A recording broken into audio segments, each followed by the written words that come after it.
Today, AI is transforming how artists and developers create 3D assets.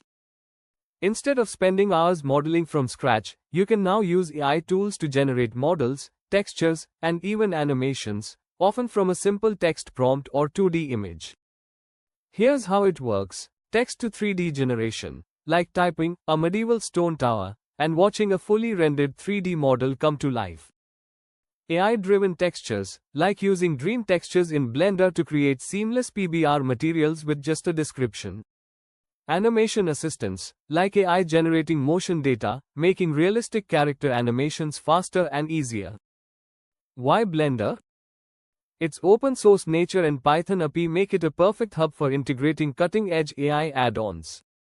From procedural modeling to interactive rendering, the possibilities are endless. The result? Faster workflows, reduced manual labor, and a level of creativity that was once impossible. Are you ready to explore the future of 3D design?